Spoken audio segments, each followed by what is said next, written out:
Okay, so this vlog is about participating in a band with your service dog.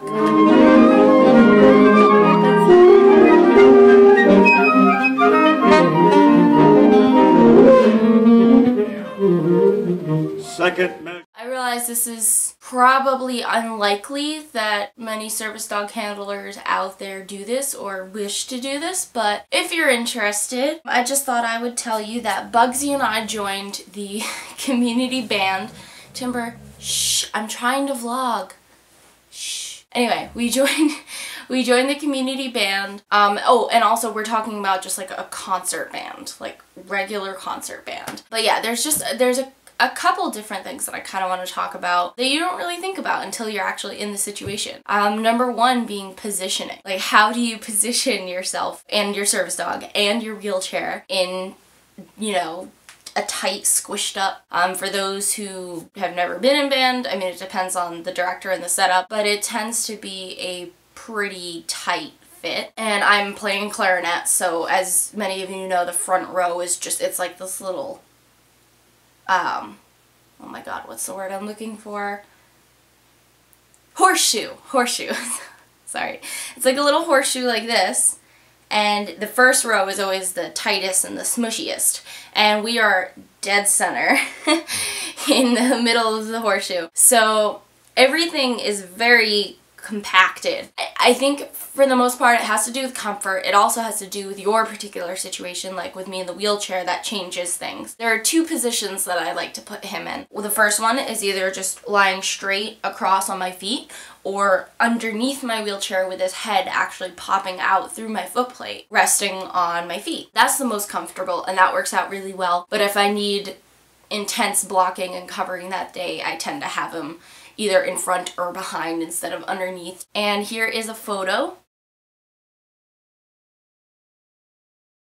In a concert band, a service dog really can't get in the way because once everybody is positioned, you all remain stationary. That's how concert band works. You sit in your chair and you play your instrument. Yeah, so unless it's a marching band, the odds of the dog getting in the way are pretty unlikely. But this is what's comfortable for us. This is what works really well for us. It's also a really good positioning for me to escape if I have an alert. Last week, he actually did alert in the middle of rehearsal, and everyone was really great. Like, the entire clarinet section just stopped playing and like immediately got up and moved my stand and helped me get out of there as fast as I could and get to a safe place. So that was honestly, you know, for my particular situation, it works out really well. The other point I want to mention is a lot of people have asked me, do I have him wear mutt muffs or, you know, stuff his ears with cotton balls? And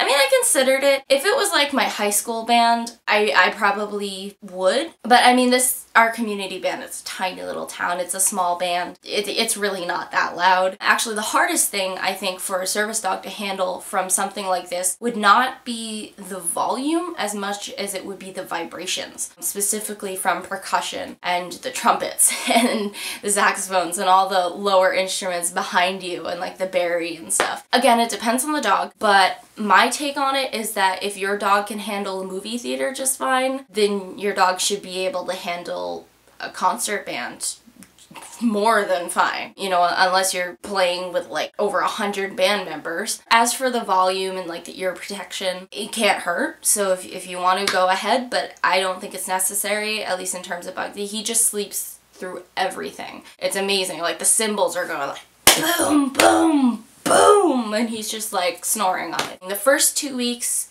he was very good. He held us down. His stay was beautiful. Did a great job, but he was very interested in everything because he hadn't been exposed to most of those instruments before, especially the cymbals. He thought the cymbals were kind of cool. Every time they went, he'd do his little head turn thing. Yeah, for the most part, you know, now that Bugsy knows what they are, he really just sleeps through all of it. Going into this, I honestly expected it to take like a lot more, what's the word I'm looking for? I guess work. I thought it would take a lot more sort of planning of like where to go and what to do and how to do this and, you know, everything, and it really wasn't. The only important thing for me was I did speak to the director ahead of time, and pretty much all of the band members know as well, you know, what happens to me when Bugsy alerts and what to do when he alerts. And there's also like 3 nurses in our band, so it works out really well, for me at least. There's not really much else to say except, I mean, if you're physically capable of joining a band, I say go for it. I mean, I needed something to do. I'm terrible because I still have to relearn how to read music and still relearning how to play all my instruments, but it is really fun. It's definitely hard. You know, I can't make it through the whole practice most of the time. I can't really say anything about like the actual performances yet because we haven't had one, but we have spoken to the director ahead of time and planned a little bit out of like what's gonna happen then, and my dad's gonna buy Bugsy a little bow tie with music notes on it for the concerts. I'm so excited.